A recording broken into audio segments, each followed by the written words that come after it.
Hello friends, welcome to our channel net and PGT economics.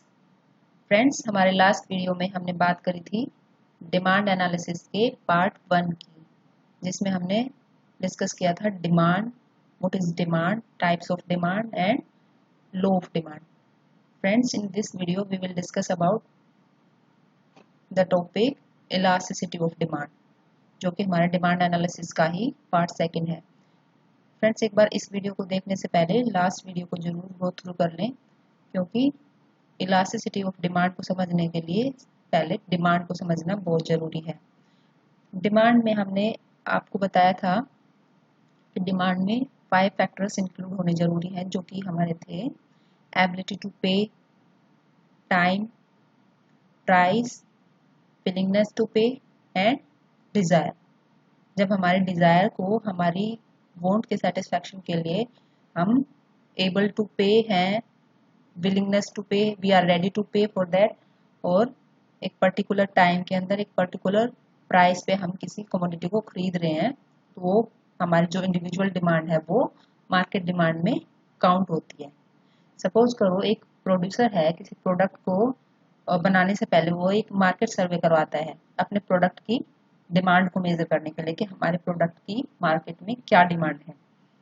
तो उसमें वो उसी इंडिविजुअल की डिमांड को मार्केट डिमांड में काउंट करेगा जिसकी डिमांड में ये 5 फैक्टर्स इंक्लूडेड होंगे, कि जो कस्टमर एबल टू पे होंगे और एक पर्टिकुलर टाइम के अंदर एक पर्टिकुलर प्राइस पे, और हु आर रेडी टू पे फॉर दैट। सो ये 5 फैक्टर्स बहुत जरूरी होते हैं डिमांड में, तो ही हमारी डिमांड मार्केट डिमांड में काउंट होती है। और एक लो ऑफ डिमांड के बारे में बात करी थी हमने। लो ऑफ डिमांड क्या होता है? Other things being equal, when the price falls the demand will rise, and when the price increases demand decreases. But जो हमारा लो ऑफ डिमांड है tells us only about the direction of change, कि किस direction में हमारा change हो रहा है। वो इनवर्स रिलेशनशिप दिखाता है कि जब हमारे प्राइस इंक्रीज होते हैं तो हमारी डिमांड डिक्रीज होती है, और जब हमारे प्राइस डिक्रीज होते हैं तो डिमांड इंक्रीज होती है। मीन्स नेगेटिव रिलेशनशिप होता है between price and demand. But वो कितना चेंज होता है? चेंज होता है, इनवर्स रिलेशनशिप होती है, उसमें उल्टा चेंज होता है, लेकिन कितना चेंज होता है उसके बारे में लो ऑफ डिमांड नहीं बताता। तो उसके लिए हमें इलास्टिसिटी ऑफ डिमांड कवर करना होगा। इलास्टिसिटी ऑफ डिमांड में क्या होता है? जो हमारी डिमांड है उसकी इलास्टिसिटी, वो कितनी इलास्टिक है, इसके बारे में हम बात करेंगे। So let's start our topic elasticity of demand. जो हमारी डिमांड है वो क्या है? इलास्टिक है, मीन्स जो इंक्रीज और डिक्रीज हो सकते हैं। इलास्टिक क्या होता है? रबड़ क्या होता है? जिसको हम खींच सकते हैं, जो बढ़ सकता है और घट भी सकता है। सो हमारी डिमांड क्या होती है? इलास्टिक होती है ड्यू टू प्राइस। प्राइस में चेंज की वजह से हमारी डिमांड में इंक्रीज और डिक्रीज होता है। वो कितना इंक्रीज और डिक्रीज होती है वो हमें बताता है elasticity of demand. It is the measurement of change in quantity demanded due to change in price of the commodity। ये जो हमारी क्वांटिटी डिमांडेड जो है उसमें चेंज, कितना चेंज होता है, प्राइस में चेंज की वजह से कितना चेंज होता है, उसको मेजर करता है elasticity of demand. It refers to the degree of responsiveness of quantity demanded due to change in price. Price में चेंज की वजह से हमारी क्वांटिटी डिमांडेड जो है वो कितना रेस्पॉन्स कर रही है, उसकी डिग्री बताता है कि हमारी जो डिमांड है उसमें कितना चेंज हो रहा है। सो इसका फॉर्मूला क्या है? PED, price elasticity of demand, is equal to percentage change in quantity demanded divided by percentage change in price. कि प्राइस में चेंज की वजह से कितना हमारी जो डिमांड है उसमें चेंज हो रहा है। ठीक है। Other than price, demand of a good is also determined by income of consumer and price of its related goods। Friends, last video में मैंने आपको factors of determination of demand के बारे में बताया था, जिसमें इनकम के बारे में बताया था, और हमने प्राइस ऑफ रिलेटेड गुड्स जो होती हैं उनकी प्राइस की वजह से भी हमारी जो डिमांड है वो इंक्रीज डिक्रीज हो सकती है, और जो हमारी इनकम है उसमें इंक्रीज डिक्रीज होने की वजह से भी हमारी डिमांड इंक्रीज और डिक्रीज हो सकती है। So friends, types of elasticity में जो टाइप्स ऑफ डिमांड होते हैं वही हमारा टाइप्स ऑफ इलास्टिसिटी होता है। प्राइस इलास्टिसिटी, प्राइस इलास्टिसिटी का क्या फॉर्मूला है?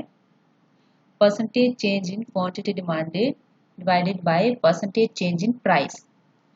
प्राइस में प्राइस इलास्टिसिटी, जैसे कि हमने बात करी थी प्राइस डिमांड, जो प्राइस और डिमांड के रिलेशनशिप के बारे में बात करता था। तो प्राइस इलास्टिसिटी ऑफ डिमांड क्या है? प्राइस की वजह से डिमांड में कितना चेंज हुआ। Next is income elasticity. Income elasticity में और प्राइस इलास्टिसिटी में सिर्फ डिफरेंस इतना है, यहाँ पे percentage change in quantity demanded divided by percentage change in income. Price की जगह पे क्या हो गया? इनकम। कि इनकम में चेंज की वजह से हमारी जो डिमांड है वो कितना चेंज हो रही है। Then cross elasticity of demand. Cross elasticity of demand में क्या होता है? Percentage change in quantity demanded of good X divided by percentage change in price of good Y. जो गुड वाई का प्राइस है उसमें इंक्रीज और डिक्रीज, चेंज मीन्स इंक्रीज और डिक्रीज की वजह से जो हमारी गुड एक्स है उसकी डिमांड में कितना परसेंटेज चेंज हो रहा है। इसमें हमने 2 टाइप्स की गुड बताई थी आपको, एक थी सब्स्टिट्यूट गुड्स और दूसरी थी कॉम्प्लीमेंट्री गुड्स। एक दोनों में से कोई भी हो सकती है। जब एक गुड के प्राइस में चेंज की वजह से दूसरी गुड की डिमांड में चेंजेस होते हैं तो वो हमारी क्या होती है? Cross demand. और जब इसको मेजर करते हैं कि कितना परसेंटेज चेंज हुआ है गुड वाई के प्राइस की वजह से गुड एक्स की डिमांड में, तो वो होती है cross elasticity of demand. Measurement of price elasticity of demand. इसको मेजर करने के कुछ मेथड्स होते हैं, जो कि है percentage method, point method, expenditure method and arc method. Friends, इस वीडियो में हम सिर्फ परसेंटेज मेथड और पॉइंट मेथड के बारे में बात करेंगे। तो परसेंटेज मेथड, परसेंटेज मेथड हमारा क्या है? EP, price elasticity of demand is equal to percentage change in quantity demanded divided by percentage change in price. तो हम इसको कैसे निकालते हैं? Percentage change in quantity demanded को delta Q upon Q into 100। Delta Q क्या होता है हमारा? Change in Q। Q means quantity demanded, जो हमारी डिमांड है उसमें कितना चेंज हुआ है। Q2 माइनस Q1, तो हमारा चेंज इन Q आएगा।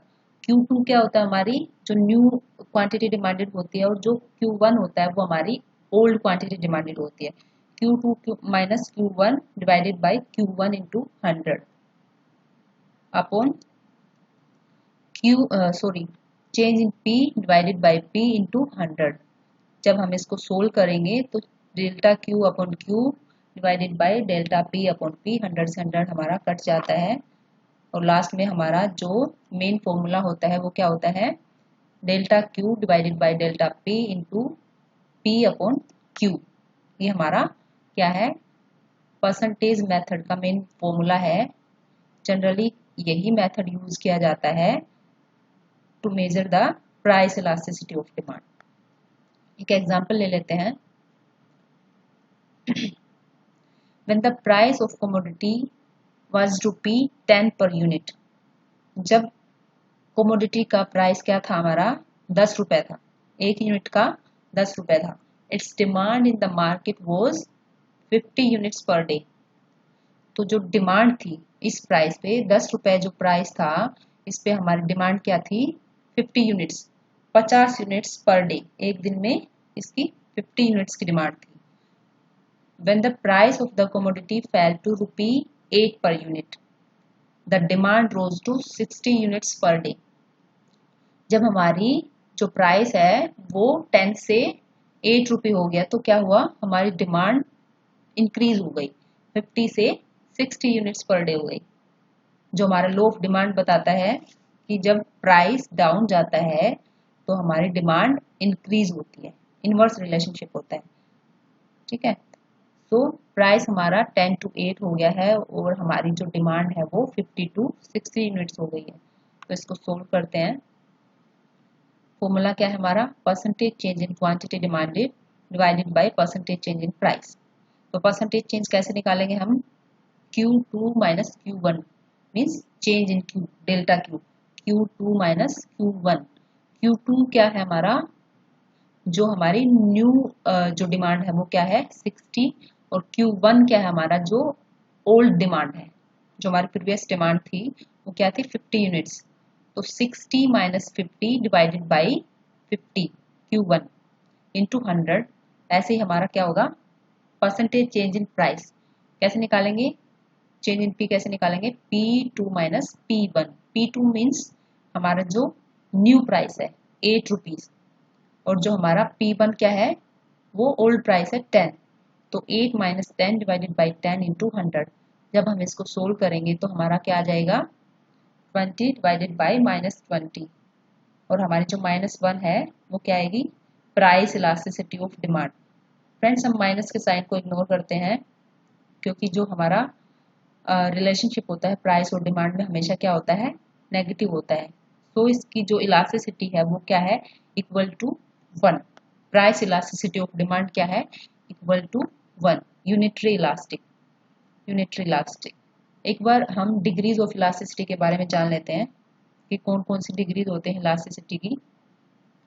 Elasticity of demand varies according to increase और decrease in quantity demanded as compare to the increase और डिक्रीज इन प्राइस। जो हमारी इलास्टिसिटी ऑफ डिमांड है वो वेरी करती है डिमांड में इंक्रीज और डिक्रीज होने से, due to change in price. कि प्राइस में चेंज होने की वजह से हमारी जो डिमांड है उसमें कितना चेंज हुआ है। वैल्यू ऑफ इलास्टिसिटी फ्रेंड्स हमेशा 0 टू इंफिनिटी होती है। कई बार हमारा क्वेश्चन आता है कि जो वैल्यू है प्राइस इलास्टिसिटी ऑफ डिमांड की वो कितनी होती है, तो वो होती है 0 टू इंफिनिटी, 0 से और इंफिनिटी के बीच में हो सकती है। सो फर्स्ट जब हमारी इलास्टिसिटी ऑफ डिमांड 0 है तो उसको हम क्या बोलते हैं, परफेक्टली इनइलास्टिक। इनइलास्टिक का मतलब क्या है कि जो इंक्रीज और डिक्रीज नहीं हो सकता, ठीक है, जो घट बढ़ नहीं सकता, वो क्या होता है परफेक्टली इनइलास्टिक, बिल्कुल इनइलास्टिक है कि जो हमारे डिमांड में बिल्कुल चेंज नहीं हो रहा है। As QD does not change as P changes, P means price, QD means demand. जब हमारे प्राइस में चेंज हो रहा है तो हमारी डिमांड में बिल्कुल भी चेंज नहीं हो रहा है, वो 0 चेंज है। तो क्या होगी हमारी जो इलास्टिसिटी वो होगी 0। Second, price elasticity less than 1। Less than 1 को हम क्या बोलते हैं, रिलेटिवली इनइलास्टिक और inelastic demand. As QD changes by a smaller percentage than P। जब हमारा प्राइस में चेंज हुआ है, जितना परसेंट हमारा प्राइस में चेंज हुआ है हमारी डिमांड में उससे कम चेंज होता है। ठीक है, प्राइस में ज्यादा चेंज हुआ है और हमारी डिमांड में थोड़ा चेंज हुआ है तो क्या होगा, इनइलास्टिक डिमांड होगी, लेस देन 1 डिमांड होगी। Then 1 unitary elastic. Unitary elastic जब हमारी वैल्यू 1 आती है तो उसको क्या बोलते हैं हम, यूनिटरी इलास्टिक डिमांड, कि जो हमारी डिमांड है वो यूनिटरी इलास्टिक है। As QD changes by exact the P change, P means price. जितना हमारा प्राइस बढ़ा या घटा है, जितना चेंज प्राइस में हुआ, जितना परसेंटेज चेंज हमारा प्राइस में हुआ है उतना ही चेंज हमारा डिमांड में हो गया है, तो उसको क्या बोलते हैं हम, यूनिटरी इलास्टिक या equals to 1। Fourth, elasticity greater than 1। Greater than 1 elasticity होती है जब हमारी वैल्यू ग्रेटर देन 1 आती है तो हम उसको इलास्टिक डिमांड बोलते हैं। As QD changes more than the change in P। Price में जो चेंज हुआ है उससे डिमांड में चेंज ज्यादा हुआ है। प्राइस में जितना परसेंटेज चेंज हुआ है, मान लिया प्राइस में 10% चेंज हुआ है, लेकिन हमारी जो डिमांड है उसमें 20% चेंज हो गया है। प्राइस में 10% चेंज हुआ और डिमांड में 20% चेंज हो गया, तो हमारी डिमांड क्या है, इलास्टिक है। जो प्राइस इलास्टिसिटी ऑफ डिमांड होगी वो ग्रेटर देन 1 होगी। एंड लास्ट में इन्फिनिटी। इन्फिनिटी इलास्टिसिटी कब होती है, as QD changes to infinity with small change in P। जब प्राइस में हल्के से चेंज की वजह से भी, या हमारा प्राइस में चेंज होता ही नहीं है, विदाउट चेंज P में हमारी जो डिमांड है वो उसमें इन्फिनिटी तक चेंजेस आ जाते हैं, उसको हम मेजर नहीं कर सकते उस चेंज को, तो हमारी इलास्टिसिटी क्या होती है, infinity. These are the demand curves of different elasticities, जो अभी हमने बात करी है, unitary elastic, greater than 1, equal to 1 और लेस देन 1 और इन्फिनिटी के बारे में। उनको हम ग्राफ से शो कर सकते हैं। फर्स्ट हम लेते हैं in elastic demand, perfectly in elastic demand.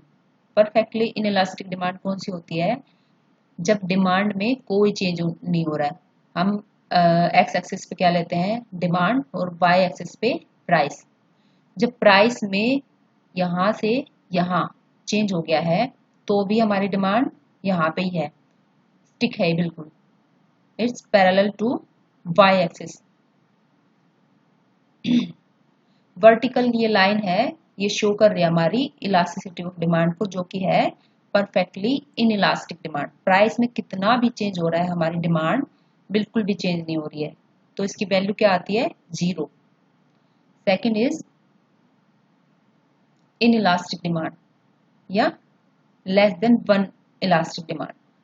जब प्राइस में चेंज की वजह से डिमांड में कम चेंज हो रहा है, जब हमारा प्राइस यहाँ से यहाँ पे आ गया, प्राइस डाउन हो गया, तो जो हमारी डिमांड इंक्रीज हुई वो क्या हुई, कितनी हुई, वो प्राइस में चेंज से कम चेंज हुई है।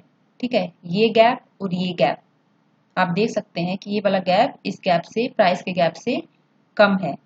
सो जो हमारी इलास्टिसिटी ऑफ डिमांड है वो लेस देन 1 है, प्राइस में चेंज होने की वजह से डिमांड में कम चेंज हुआ है।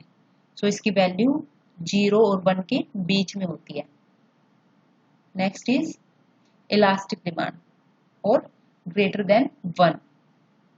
ग्रेटर देन 1 कब होते हैं हमारी डिमांड की इलास्टिसिटी, जब प्राइस में जितना चेंज हुआ है डिमांड में उससे ज्यादा चेंज होता है। जो यहाँ पे प्राइस का गैप है, प्राइस लाइंस का गैप है, वो डिमांड लाइंस का जो गैप है वो इससे ज्यादा है। प्राइस में थोड़ा चेंज हुआ है लेकिन हमारी डिमांड में ज्यादा चेंज हो गया है, तो हमारी डिमांड क्या है, इलास्टिक है, क्योंकि डिमांड हमारी प्राइस में परसेंटेज चेंज से ज्यादा परसेंटेज चेंज हो रहा है हमारी डिमांड में, तो इसकी वैल्यू 1 और इन्फिनिटी के बीच में होती है। Next is perfectly elastic demand. Perfectly elastic demand कब होती है, जब प्राइस में बिना चेंज के हमारी जो डिमांड है उसमें इनफाइनाइट चेंज हो जाते हैं। अगर हमारा प्राइस हल्का सा भी चेंज हो गया तो हमारी डिमांड 0 हो जाएगी, और इसमें प्राइस में बिना चेंज के ही हमारी जो डिमांड है वो इंक्रीज और डिक्रीज होती रहती है, इनफाइनाइट चेंज आते रहते हैं, उसको हम मेजर नहीं कर सकते। तो हमारी डिमांड क्या होती है, परफेक्टली इलास्टिक डिमांड, जो हॉरिजॉन्टल कर्व होता है किसके पैरेलल, एक्स एक्सिस के। क्या शो करता है ये value, infinity. Perfectly elastic demand, जो हमारी डिमांड है वो परफेक्टली इलास्टिक है। Last one is unitary elastic demand. Unitary elastic demand का जो डिमांड कर्व होता है वो रेक्टेंगुलर हाइपरबोला होता है, जिसके हर एक पॉइंट पे the elasticity of demand at every point is 1। इसके किसी भी पॉइंट पे अगर हम देखेंगे तो हमारी जो इलास्टिसिटी ऑफ डिमांड होगी वो इक्वल्स टू 1 होगी। क्यों, because the area of every rectangle under the rectangular hyperbola are equal. Friends, जो इसके नीचे जितने भी हम रेक्टेंगुलर बनाएंगे उनका जो एरिया होगा वो इक्वल होगा। अगर प्राइस यहाँ पे है और डिमांड यहाँ पे है, तो जो ये रेक्टेंगुलर बना और जो जब प्राइस डाउन हो जाएगा और हमारी डिमांड यहाँ पे आ जाएगी, ये दोनों जो रेक्टेंगुलर हैं इनका जो एरिया है वो इक्वल होता है। इस वजह से क्या होता है, जो हमारी किसी भी पॉइंट पे हमारी जो इलास्टिसिटी ऑफ डिमांड होती है वो इक्वल टू 1 होती है। और जब वैल्यू इक्वल टू 1 होती है तो उसको हम क्या बोलते हैं, unitary elastic demand. So friends, ये पांचों ग्राफ हैं, बहुत इंपॉर्टेंट होते हैं, इनको आप एक बार अच्छे से समझ लेना। Flatter the demand curve, greater the elasticity. जितना स्टीपर होगा उतनी इलास्टिसिटी हमारी कम होगी। Next is point method. अभी हमने बात करी थी परसेंटेज मेथड की, अभी है पॉइंट मेथड। पॉइंट मेथड का क्या फॉर्मूला है, lower segment divided by upper segment. देखिए ये डिमांड कर्व है, वाई एक्सिस पे प्राइस, एक्स एक्सिस पे क्वांटिटी डिमांडेड। अब हमें एन जो पॉइंट है, एन पॉइंट पे हमें इलास्टिसिटी ऑफ डिमांड निकालनी है। तो कैसे निकालेंगे, पॉइंट मेथड से lower segment divided by upper segment. Lower segment कौन सा है हमारा, एन क्यू, और अपर सेगमेंट है N P. N Q divided by N P. तो आप देख सकते हैं फ्रेंड्स, जो एन क्यू है उसका साइज क्या है, एन पी से कम है। इसका मतलब क्या होगा, जो हमारी इलास्टिसिटी ऑफ डिमांड होगी वो लेस देन 1 होगी। और एक और तरीके से भी आप इसको देख सकते हैं, जैसे जैसे हम ये जो मिडिल पॉइंट होगा, करीबन यहाँ पर होगा मिडिल पॉइंट, यहाँ पे हमारी elasticity will be equal to 1 होगी। और जैसे जैसे हम इस पॉइंट पे क्यू पॉइंट पे आते जाएंगे, क्यू पॉइंट के पास आते जाएंगे, हमारी जो इलास्टिसिटी है, प्राइस इलास्टिसिटी ऑफ डिमांड है, वो क्या होती जाएगी, कम होती जाएगी। यहाँ पे लेस देन 1 है। क्यों, क्योंकि इस पॉइंट पे हमारी क्या होती है, परफेक्टली इनइलास्टिक डिमांड होती है। जो वाई एक्सिस के पैरेलल होता है हमारा डिमांड का, तो क्या होती है, इलास्टिसिटी इनइलास्टिक डिमांड होती है, 0 इक्वल्स टू 0 होती है। ठीक है, तो जैसे जैसे इस पॉइंट पे आते जाएंगे हमारी इलास्टिसिटी लेस देन 1 होगी। और जैसे जैसे हम इस पॉइंट से, मिडिल पॉइंट से ऊपर जाते जाएंगे, हमारी इलास्टिसिटी इंक्रीज होती जाएगी। क्योंकि यहाँ पे जब हमारा डिमांड कर्व टच कर रहा है वाई एक्सिस को, पी पॉइंट पे, यहाँ पे हमारी इलास्टिसिटी क्या हो जाती है, इन्फिनिटी। ओके, इसको और अच्छे से समझ लेते हैं। पॉइंट मेथड का फॉर्मूला आपको याद हो गया होगा, lower segment divided by upper segment. देखिए इसमें ये मिडिल पॉइंट है, यहाँ पे हमारी इलास्टिसिटी ऑफ डिमांड क्या है, इक्वल्स टू 1। इससे नीचे हमारे क्या होते हैं, less than 1।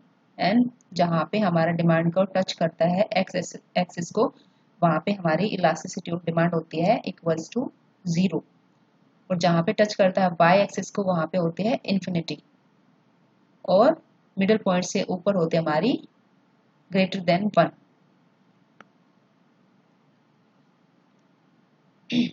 So friends, thank you so much for watching this video. Next video में हम बात करेंगे सप्लाई एनालिसिस, जो कि हमारा टॉपिक सेकंड होगा, जिसमें हम डिस्कस करेंगे what is supply, supply function, law of supply and elasticity of supply. So friends, if you like my video, then please like and subscribe to our channel and also share it with your friends. Thank you.